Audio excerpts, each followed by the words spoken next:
Hey everyone, and welcome to today's video. So one of the things we need to sort out on the F56 is that ride height. So if we come down and look, that car sits a lot higher, like the BRZ in the background. So one of the things I had fitted to my R56 was Airlift Performance air suspension setup. So it was the Airlift Performance Management and the Airlift Performance Struts. Now, doing a little bit of research online, there wasn't, I don't think Airlift Performance actually do a set of struts for the F56 that I could find. So one of the videos I found on YouTube was someone had fitted Airrex struts. So I thought what I'd do is reach out to Airrex UK and see what offerings they have available for the F56. So it turns out Airrex UK are part of the performance company.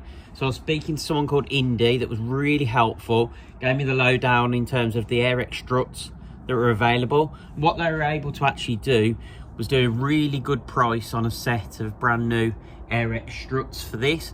So I purchased those off them, got them through the post, and decided to strip off the Airlift Performance Management System that I had on the R56, because there was no point in buying a second management system when the one off the R56 would work perfectly with the F56 strut. So as you can see, that space has been vacated in that corner where the shell of the R56 has sat for a while, so that's now gone to its new owners.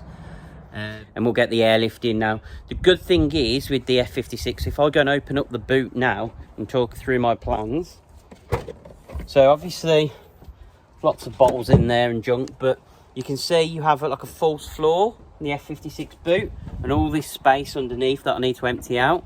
But actually the air tank and the management, the pump and everything actually all fits under that false floor from what I've seen. So I sort of test fitted it when I was doing the BRZ air suspension, tested it in there and it all fitted. So hopefully I can lift it straight out the R56 and put it all in there, so I'll still actually have a boot in the F56. So I'm not going to do an exact sort of how to fit air suspension on an F56, so I don't like doing it for suspension and brakes and things like that, but I will bring you along for the journey, just show you some of the issues that you face when it comes to air suspension, what things you need to consider. So let's get that into the garage.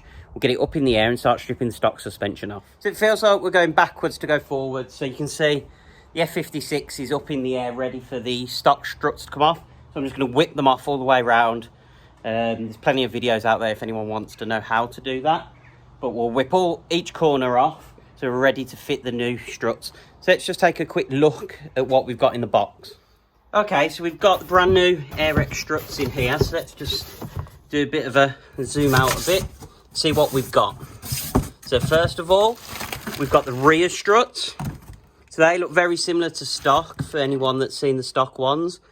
You have to use the stock top mounts on those and swap those over. So that's the rears. Then anyone that's worked on the rear of an F56 will know you have a separate spring. Well, obviously that means you have a separate airbag system to replace the spring on the back of the car. So that'll be interesting because I've not fitted air on anything but the the way the R56 is set up, we just rear struts. They've done the separate, so that could be interesting. We'll learn along the way. Then here we've got the front struts, so you can see we've got adjustable top mounts already fitted to those. So these fronts should slip straight on. I'm not expecting too much of an issue. So normally with suspension, you got to drop the 3 bolts out the top. Then let's have a look at the F56. So you've got the tie rod end that needs to come off. A bolt down here, which I think is like, let's have a look, I think it's like a compression fit for the strut itself. And that should, once unclipping, don't think there's anything actually clipped to these, is there? No. So it should be really quick and easy to get those fronts out. Cheers. Yeah, it's there, that's perfect, thank you. Then when it comes to the rear of the car, you've got a couple of bolts that I think may even be, oh no, they are in here. I thought they might be in the back of the car. You've definitely got those to come out in the rear there. And then there is a big bolt at the bottom there, and that's it to get that rear strut out. Okay, so yeah, once that rear strut's out, you've got to get this rear spring out. Now I'm hoping once the strut's out, it will reduce the compression by being able to drop this, and therefore that spring should just come out. I've not really had to do it for a long time, so I'll double check in memory, but again, it's not really a how-to video. So if you want to do this, obviously just find a video on how to whip these out. But I will sort of talk you a bit more through the boot build when we do that. First strut out already, so I've not had a car for a while where the struts are so easy to get off. I think it's, obviously the car is a little bit newer than some of the other cars I've worked on. But literally this bolt on the tie rod end is normally a nightmare on cars. They seize up, you have to put Allen keys. This you didn't, literally whip it off, straight off. Here, getting the strut out, this was a little bit of a nightmare, just because it took a lot of banging with the rubber mallet to get that off. And obviously the 3 bolts at the top are super easy. So we're going to go and grab the new air strut and see how easy that goes in. Okay, so you join me, we've got the first strut in. There may be some adjustment I need to do in terms of rotating the bags for where the airline runs. These Airrex struts are definitely different to the way the the Airlift performance ones are on my R56 and also on the BLZ. So it's a bit of a learning curve in terms of even just these joins for the airlines are different. So with the Airlift performance ones, I had braided hoses that came out of this that then joined straight to the plastic airline or PVC airline. These, I'm not exactly sure whether I just undo that bolt, put some line and then do the bolt back up, or so I need to have a bit of a read because there's just 0 instructions in the box and not much online, to be honest. So I'll have a quick chat with Airrex, and then I'll share what I found with you guys. So if you try to do this, at least you've got some tips on how to do it. So what I'm going to do now, I've dropped the strut on the other side as well. So I'm going to flip over there and fit the new strut on the other side. I think the one thing to note so far that I found is that the stock drop links just seem to be way too long. I'm assuming you have to fit shorter ones, but again, there was nothing in the box. And there are no instructions, so I'll reach out to sort of the community and see if anyone's running Airrex. If not, I'll speak to Airrex directly and just see what they recommend. They must have obviously test fitted all this on an F56 before, so let's see what they say. Okay, so one of the things I've noticed with the F56 kit, so it's just something to point out for anyone that goes for it, is you get 2 lots of top mounts. You get the ones with the short run here in terms of the camber adjustment. And these are the longer ones that come in the box separately. So I've removed those that were on it and put these, because these bolts here and back here line up perfectly with these holes, whereas those didn't appear on the first top mounts that were attached to the struts. So they obviously have different top mounts in there for different cars. Maybe some of the minis have slightly different top mount setups or something. And the other thing to notice is you can see an L. Now, I'm on the driver's side in the UK, and these have an L on them. Now, every part that I've ever known has a left and a right based on sitting in the driver's seat and looking forwards. For some reason, these struts, the left sits on this side, and the reason I know that is, one, this lines up perfectly with these bolt holes, which obviously would be the opposite side on the others. Then when you come down, I've had to remove the strut. If you see here, there's a little tab there on the back of the strut. Now that was hitting the front at the top, and at first I didn't know whether it was sort of to stop you pushing this far enough down, but you can't push this further than this lip here. So what that actually does, that lip sits, and you see here there's like a little gap, it sits in between there and just locates the strut. So I had to double check this just because of the left and right thing. I've double checked this with Airrex UK, and they agree that I've done this the right way around. The other thing is the tie rod ends or whatever, they are basically shorter. If you look at none of this is attached yet, but if you look, the stock ones, they are way too long, so you do need shortened ones. So I've got some through Airrex because you don't get any in the kit, so I'll link to those as well. And it's what Airrex have recommended I use as well. So I've had those sent out today, or yesterday, arrived today. So I'm just working through all this now. Okay, so one tip I did want to share with you is I did have to lower the front struts a little bit more. So I disconnected that lower bolt and lifted the whole strut out, twisted, rotated it all to lower it, then went to go and put it back in, and it just wouldn't drop in. So it's on like a pressure fit with a bolt that goes through the back to close the pressure off. So however much hammering and moving and wobbling, I couldn't get it to go in. So you can buy tools that space out the back of the hub to give you enough room for the strut to drop in. It still wouldn't work. So what I ended up doing was getting hold of a cold chisel and actually putting it into the gap, hammering down. That then spreads the back of the hub and allows the strut to drop in. So a little tip there in case you have to do that, or you just struggle in general when you're fitting those front struts. Okay, so let's recap. So we've got front struts on, top mounts all sorted now, so that's all aligned. Go to the back of the car.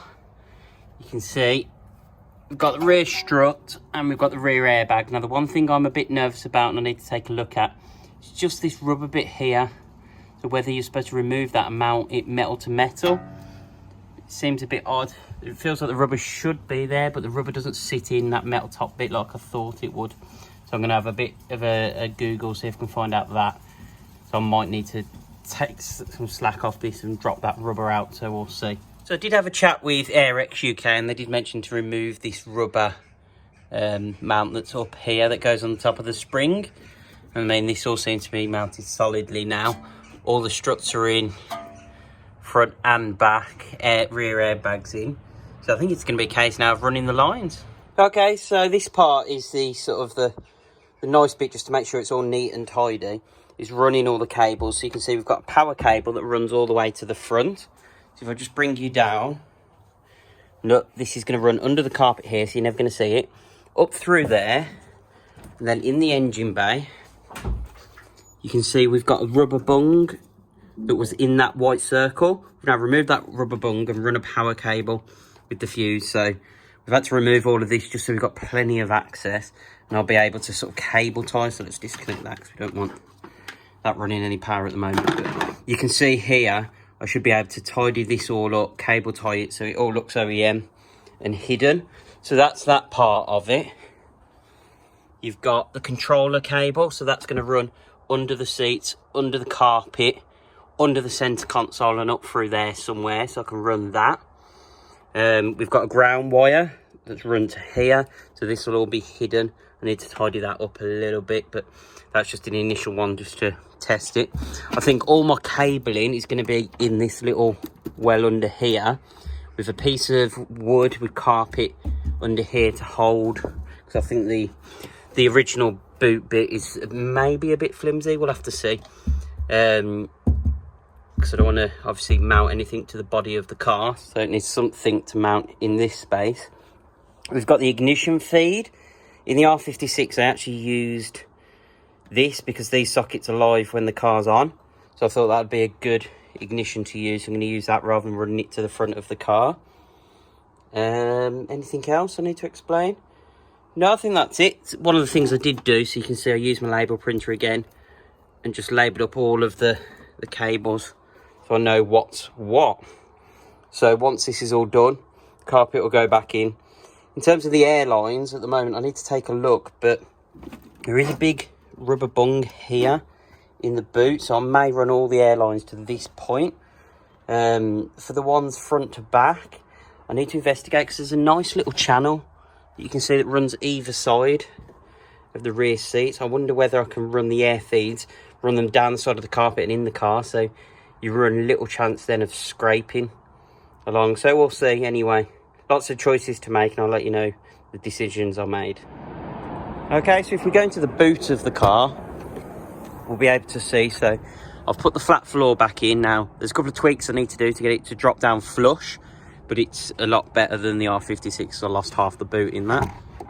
But you can see it's all hidden underneath here. So this is all a temporary setup just to get it all tested and working. But you can see everything's mounted to just the original boot floor, the piece of wood. Actually, no, that isn't. That's a piece of wood from the R56. So I've just repurposed that.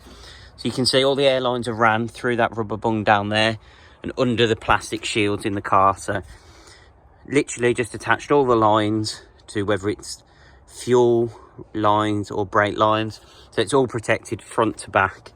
And then you've obviously got the air tank, the management, and the compressor.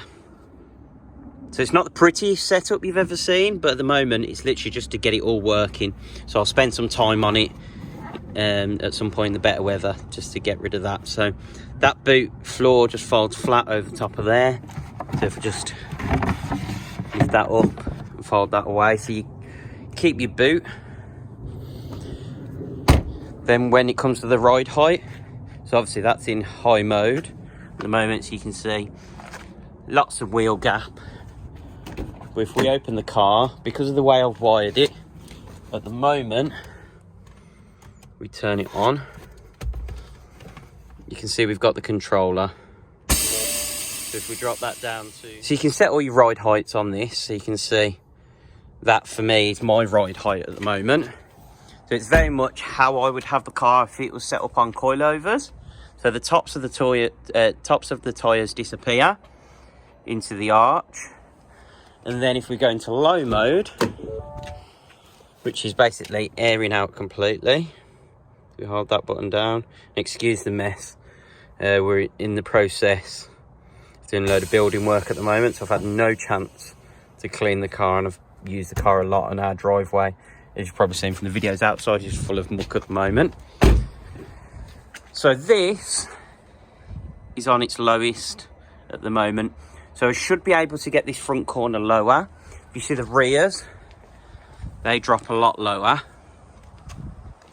If we come round, we'll see that rear corner is really low. And this front corner is lower than the other, so I've dropped this further and down the struts. So I took away most of the adjustability and took it as low as it can go on that.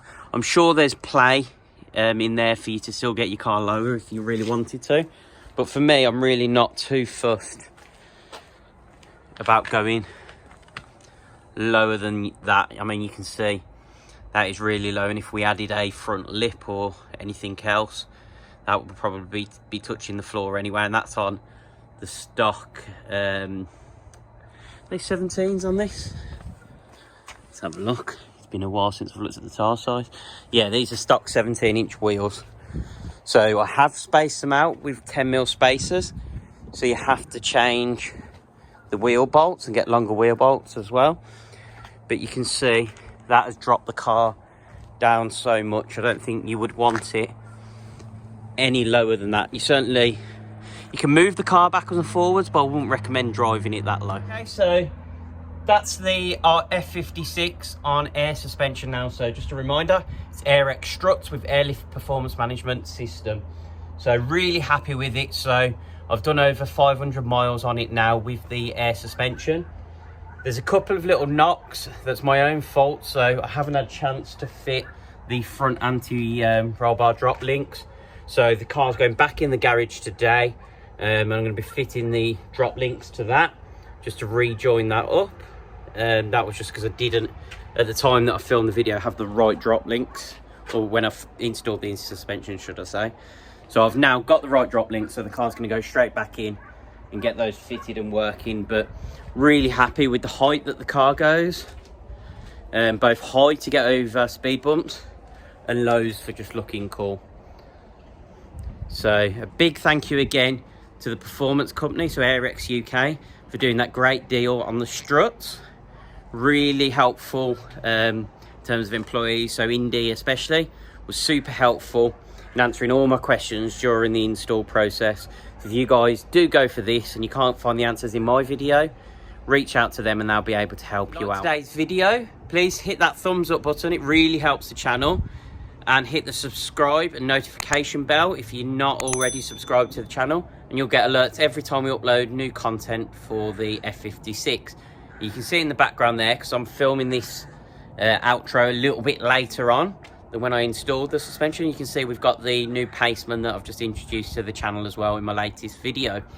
So there's going to be lots of bits going on that as well, but no air suspension, so that's actually going to get a lift kit. So thanks for watching, and I'll see you in the next video.